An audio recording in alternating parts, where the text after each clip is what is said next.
Now to a brand new story for 7. It is a big enough concern. Lawmakers are considering allowing schools to have a drug on hand that prevents an overdose.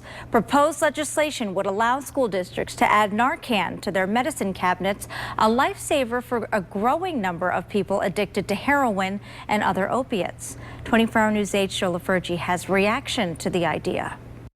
It sounds like a no-brainer. The drugs would be supplied free of charge from the manufacturer to the state.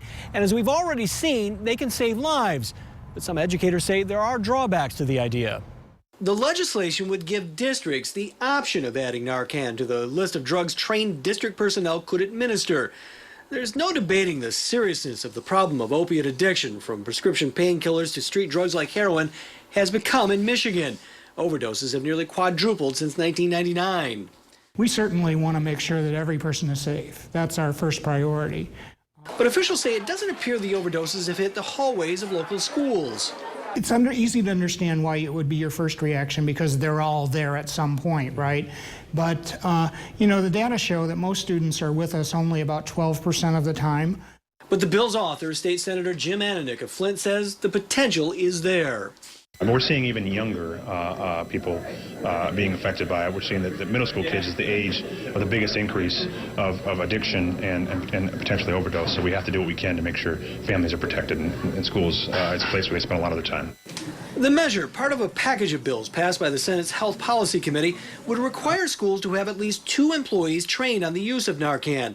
That training would have to be approved by a licensed nurse. School personnel would have to call 911 if they believe a student is having an overdose. And school personnel must notify the parent or guardian of the student administered the drug and encourage them to seek substance abuse treatment for the student. But is Narcan in schools the right approach? With Narcan usually a 911 call away, some educators, including Kent ISD's Kaler, says the emphasis should continue to center on a proactive approach. Helping young people make good choices is probably a better solution than a reactive approach to say, oh my gosh, we better, have something like this on hand in case it presents itself. The bill is expected to go before the full Senate sometime in December. In Grand Rapids Township, Joe LaFergie, 24-hour News 8.